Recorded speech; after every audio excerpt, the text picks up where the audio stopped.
Le président Alassane Ouattara, président en exercice de la CEDEAO, s'est entretenu aujourd'hui avec le premier ministre malien. Gango Sissoko était porteur d'un message du président par intérim du Mali. Vous l'entendrez dans cette édition. Après 5 jours d'attente, les résultats de l'élection présidentielle au Mali ont été proclamés aujourd'hui. Ibrahim Boubacar Keïta arrive en tête avec 39,24%. Il affrontera Soumaïla Cissé qui a obtenu 19,4% au second tour prévu le 11 août prochain. Et le retour de la Banque africaine de développement à son siège à Abidjan se prépare. Une délégation de la banque vient d'achever une mission en Côte d'Ivoire. Elle a fait la restitution au gouvernement.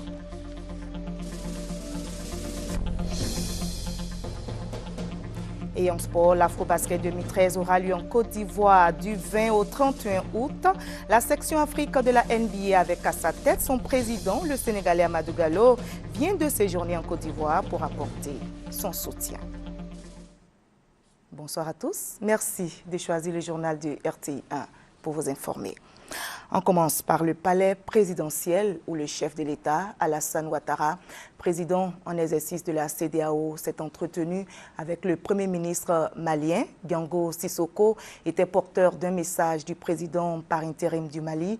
Le Mali, dont les résultats du premier tour de la présidentielle ont été proclamés aujourd'hui. Suivant ce reportage d'Awa Touré. Le Premier ministre du Mali, Gango Sissoko, est venu remettre au président de la République Alassane Ouattara, président en exercice de la CEDEAO, un message de remerciement du président Dioncounda Traoré à l'issue du premier tour de l'élection présidentielle. Avec cette élection, le Mali entame ainsi sa sortie de crise qui, pour le Premier ministre, est un succès pour les autorités maliennes, mais surtout pour la CEDEAO et le président Alassane Ouattara. Nous sommes venus vraiment le remercier. Le remercier pour l'excellent travail accompli par la CEDEAO pour résoudre cette crise malienne. Vous savez que depuis le 1er avril 2012, la CEDEAO est au chevet du Mali. Et cette crise tire à sa fin. Sur le premier tour de l'élection présidentielle a eu lieu dimanche dernier et un second tour aura lieu le 11 août. Le premier tour, unanimement,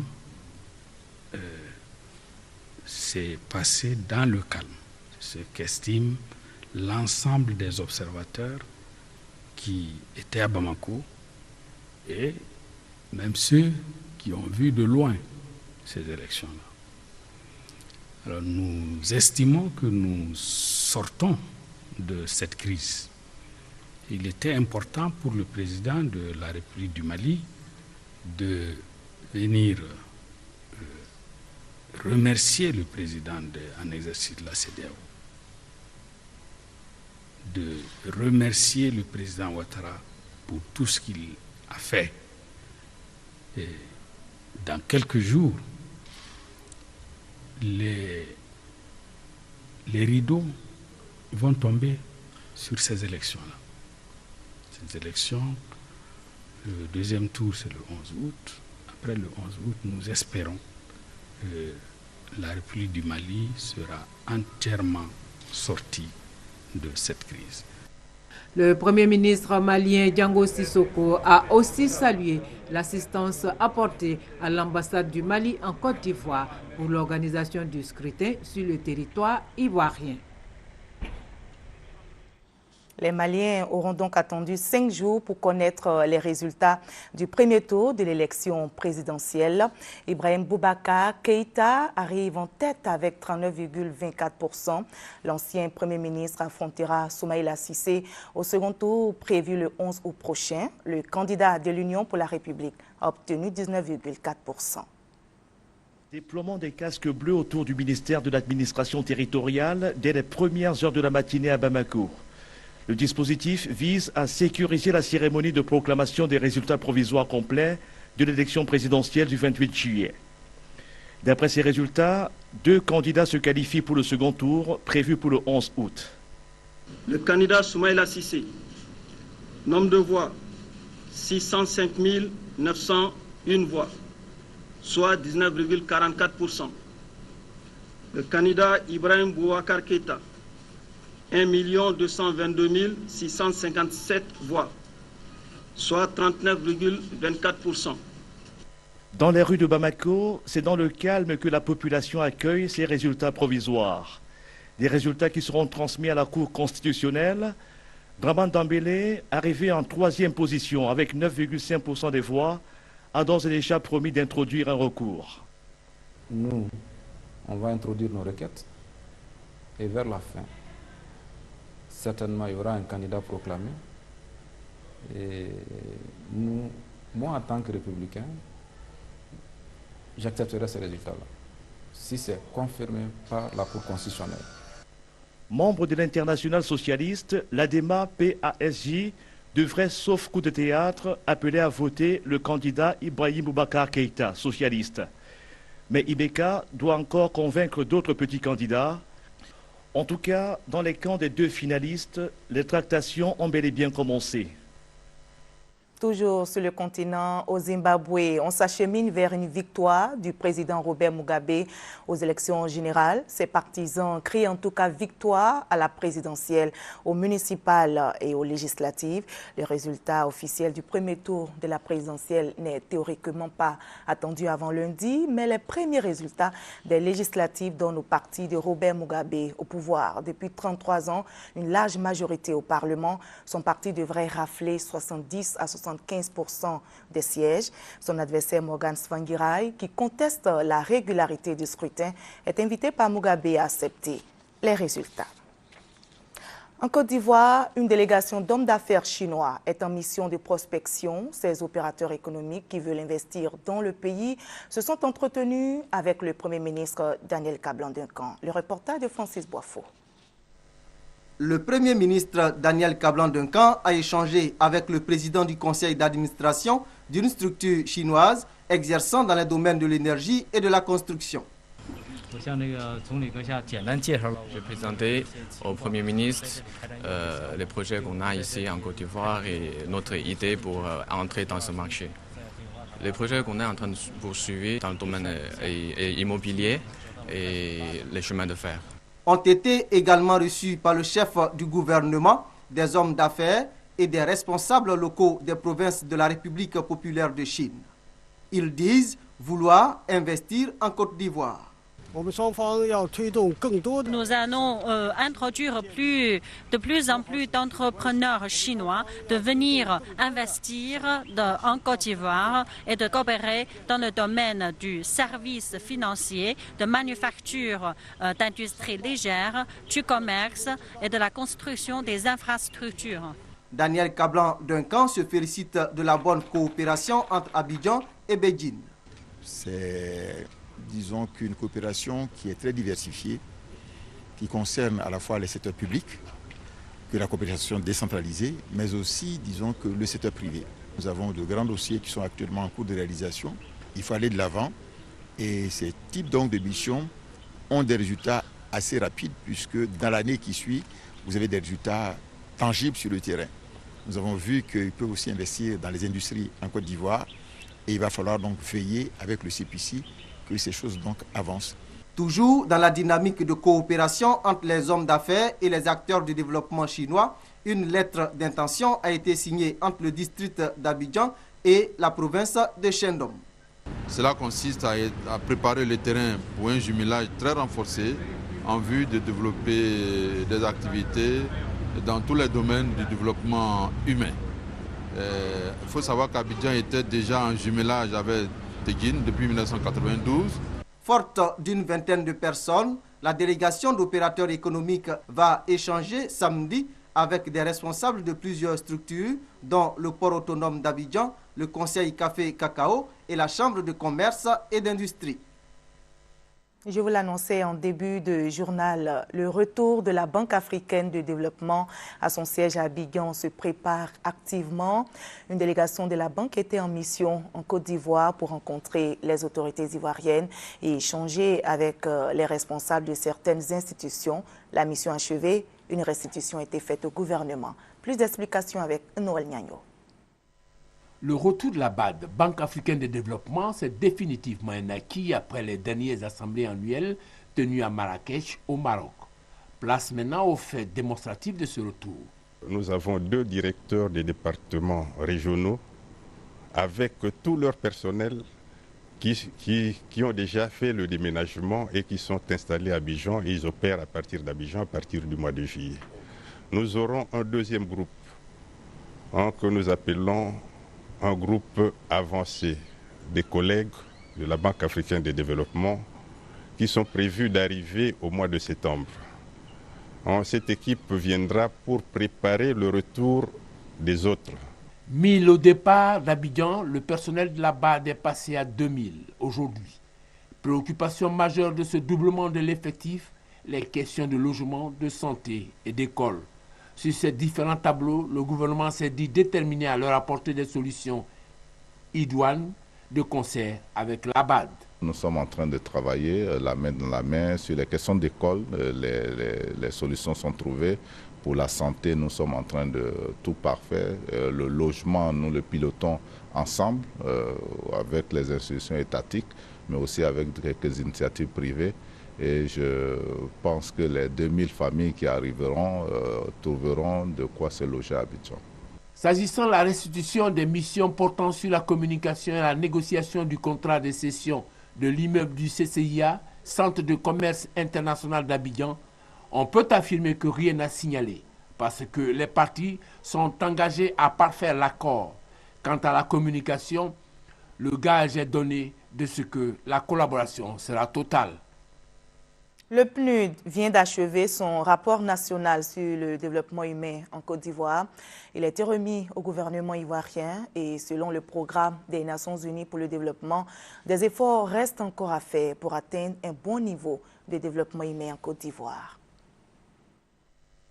Le rapport national sur le développement humain pour ces 10 dernières années, remis à Moussa Dosso, ministre d'État, ministre de l'Emploi, des Affaires sociales et de la formation professionnelle, et Albert Mabry-Touakeus, ministre d'État, ministre du Plan et du Développement. Ce rapport produit par le Programme des Nations Unies pour le développement PNUD est le résultat d'un processus qui a impliqué des experts nationaux et la société civile. Il dresse un tableau pérennisant du développement humain en Côte d'Ivoire, notamment le taux de chômage qui est passé de 8,9% en 1998 à 15,7% en 2008 et la pauvreté qui s'est considérablement accrue. Ce rapport recommande, sur la base d'une analyse rigoureuse, ce qu'il faut des changements structurels profonds. Ce sont ces changements structurels profonds qui peuvent permettre la création d'emplois. Quels changements structurels, par exemple? Des changements dans le domaine du cadre réglementaire, des changements en termes de promotion de la productivité, des changements relatifs à l'employabilité des jeunes et aussi l'exploitation d'opportunités nouvelles, notamment en ce qui concerne les emplois verts. Près d'un Ivoirien sur 2 vit dans la pauvreté, ce qui signifie que même des personnes qui travaillent sont dans la pauvreté. Le gouvernement ivoirien en est conscient. Il a donc inscrit la promotion de l'emploi et la lutte contre la pauvreté dans ses priorités. La vision du gouvernement en matière de politique nationale de l'emploi est de doter la Côte d'Ivoire d'une économie moderne, diversifiée, compétitive, afin de faire d'elle un pays émergent dans une échéance de moins de 10 ans. Le rapport parle donc d'appui ciblé vers des secteurs qui peuvent donc non seulement nous sortir de la précarité de l'emploi, mais offrir de l'emploi à ceux qui sortent de l'école et offrir de l'emploi aussi aux femmes.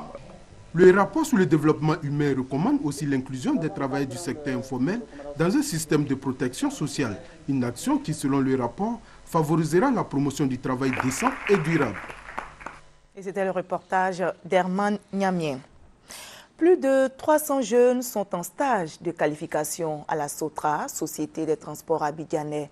Cet apprentissage professionnel s'inscrit dans le cadre du projet de création d'emplois aux jeunes diplômés initié par le gouvernement ivoirien. Le reportage de Gabriel Zani. Ibrahim Karamoko est stagiaire à la SOTRA, Société des transports abidjanais, depuis le 4 avril 2013. Ici, il approfondit ses compétences en mécanique. Si on n'est pas employé par la SOTRA, nous aimerons continuer notre chemin avec les compétences qu'on a acquises au sein de l'entreprise. Marie-Christelle Lassine-Gbon, secrétaire stagiaire au service médical de la SOTRA, espère obtenir un emploi définitif dans l'entreprise au terme de ses 6 mois de stage. Plus de 200 jeunes effectuent en ce moment des stages de qualification dans la société de transport. Une cérémonie d'accueil a été organisée ce jeudi pour les exhorter au travail. 50 à 70 de ces stagiaires seront recrutés par la SOTRA. Les autres seront réorientés vers d'autres sociétés par le PGDEC, Projet Jeunes, Emploi et Développement des compétences. C'est le lieu pour nous de lancer un appel à ces entreprises pour dire qu'il y a un financement de la banque qui existe avec cette initiative du gouvernement ivoirien pour que dans le cadre d'un partenariat gagnant-gagnant, on puisse trouver de l'emploi pour les jeunes, mais aussi que les entreprises puissent avoir la main-d'œuvre qualifiée. Financés par la Banque mondiale, ces stages de formation sont offerts par le PGDEC en partenariat avec la SOTRA. En accueillant ces stagiaires dans nos locaux, nous participons à notre manière à la réduction du chômage et nous participons, comme toutes les entreprises de la Côte d'Ivoire, à la lutte contre la pauvreté. Plus de 1000 jeunes Ivoiriens âgés de 18 à 30 ans ont à ce jour bénéficié des services de recrutement du PGDEC pour des stages directs en entreprise et l'auto-emploi. Le ministre d'État, ministre de l'Emploi, des Affaires sociales et de la formation professionnelle communique en application du décret du 4 novembre 2011 modifiant et complétant l'article 2 du 7 mars 1996 déterminant la liste et le régime des jours fériés. Le dimanche 4 août 2013, le lendemain de la nuit du destin est déclaré jour férié et chômé sur toute l'étendue du territoire national.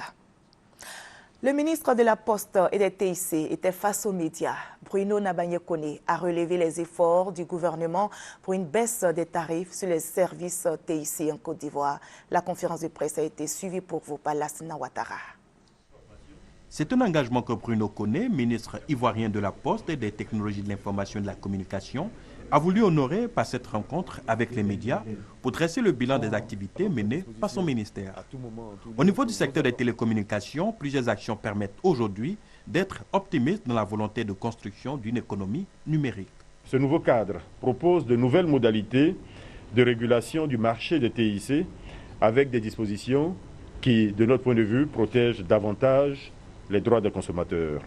Autre aspect du développement des TIC abordé, la question de l'infrastructure avec la construction d'un backbone national en fibre optique et celui de l'administration. La question de la cybercriminalité a été évoquée sans faux fuyant par Koné Bruno.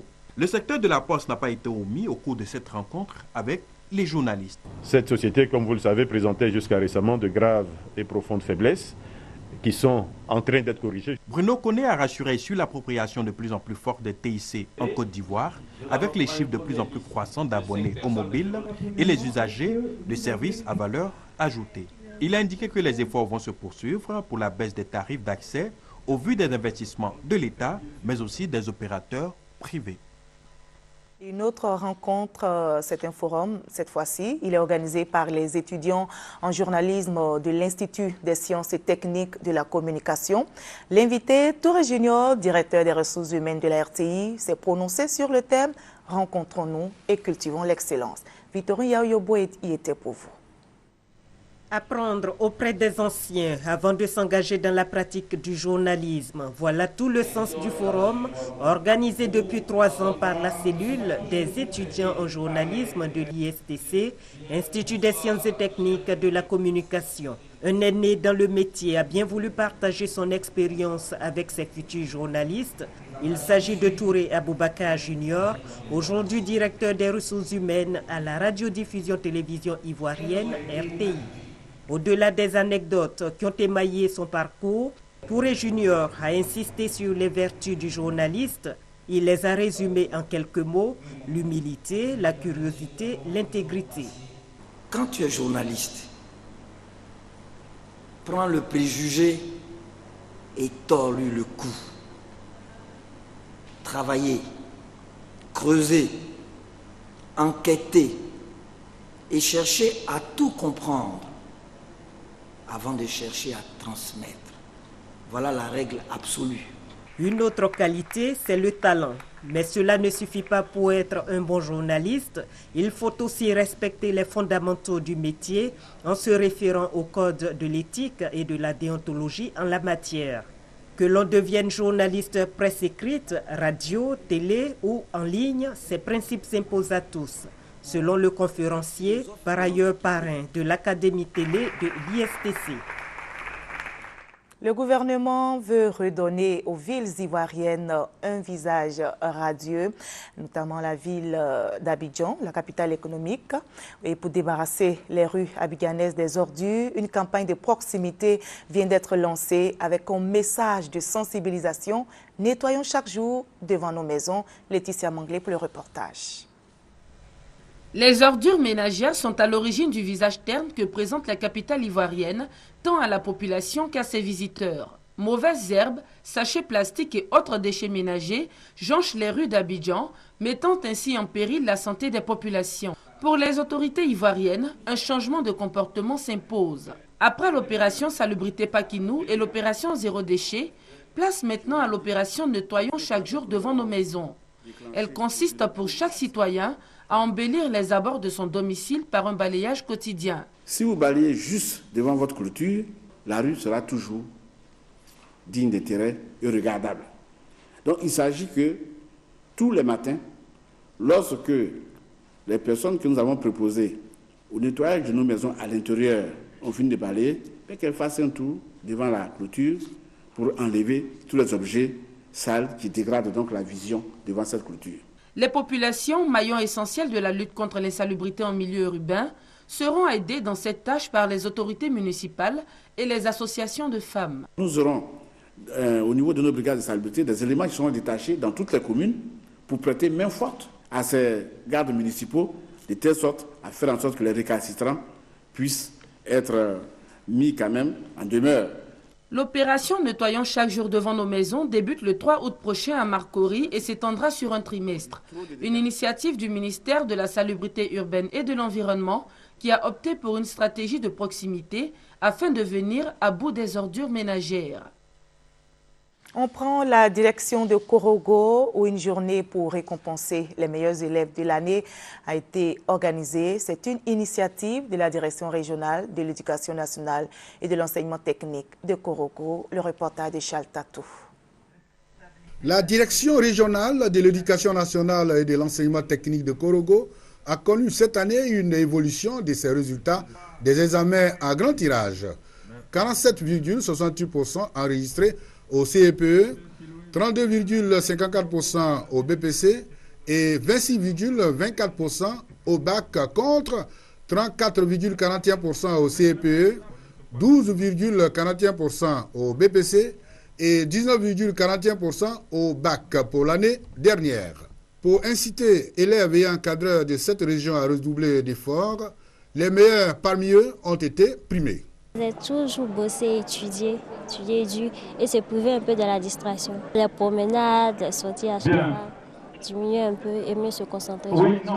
Au cours de cette cérémonie de récompense, les différents intervenants ont salué le travail abattu par la communauté éducative. Le parrain, Amadou Koulibaly, conseiller spécial du président de la République, a invité les cadres à s'investir dans l'éducation des enfants en posant des actes concrets, notamment l'équipement des salles de classe en table-banc et autres.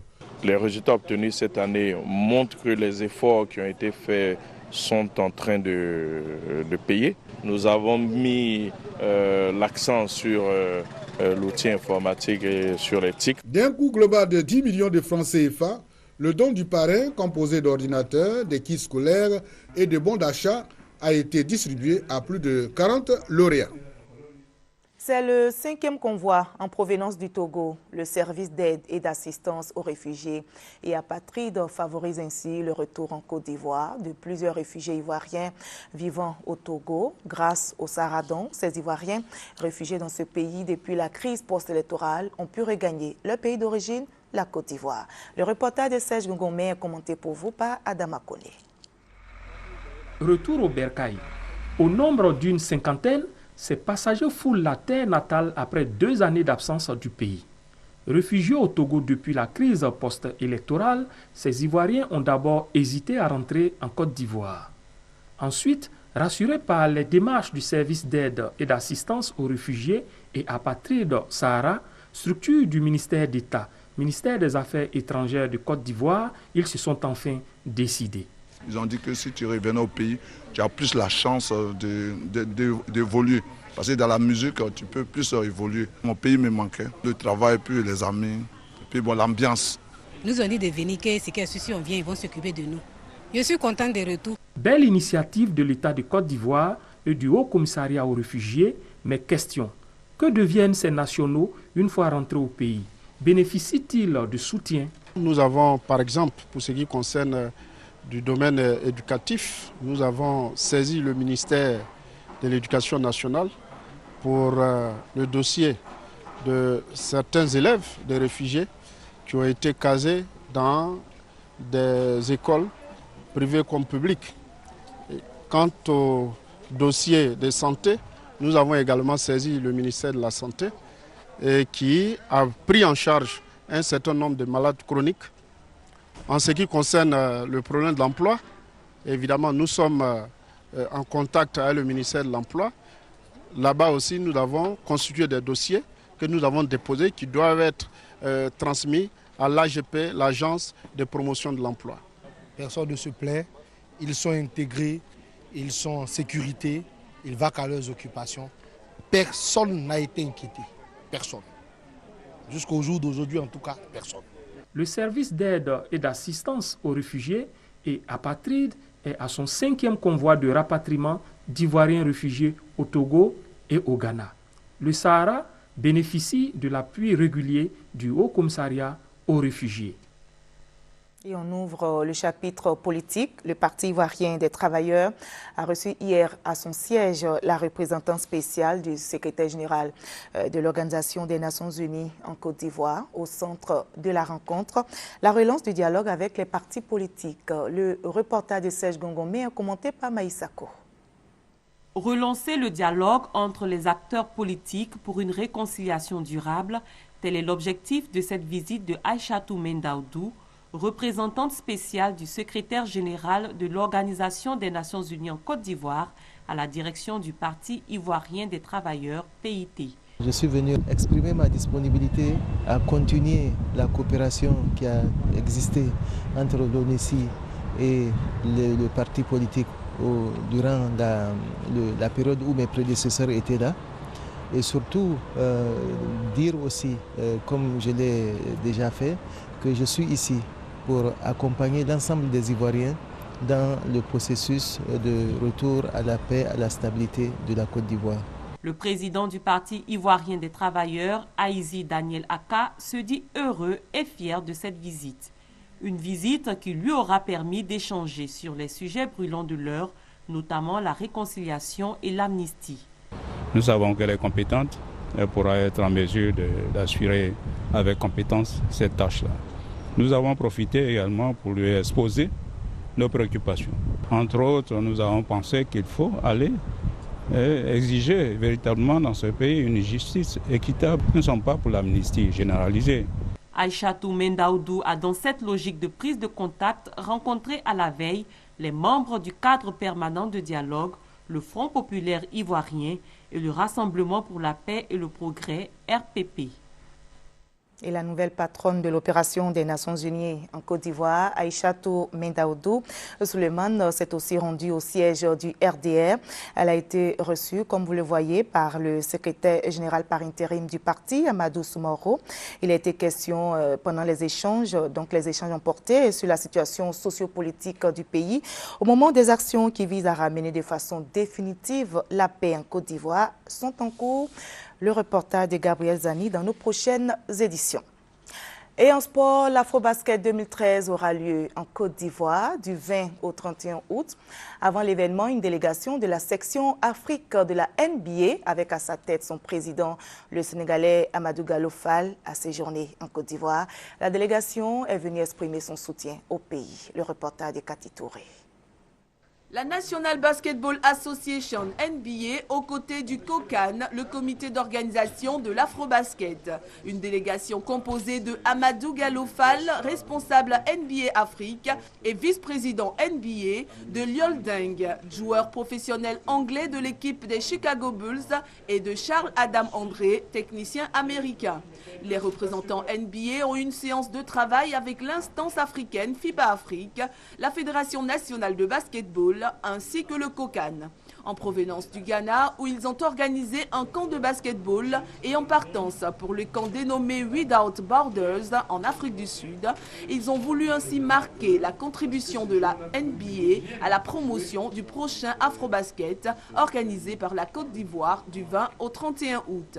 Devant la presse nationale et internationale, les responsables du basketball ont appelé la population ivoirienne à s'approprier l'événement. Un acte de portée majeure qui rassure sur la réussite de cette grande compétition et qui fait honneur au basketball ivoirien. C'est la fin de cette édition. Ne décrochez pas. À partir de 21h, la RTI1 vous propose la 3e manche éliminatoire de Star Karaoké. Restez avec nous.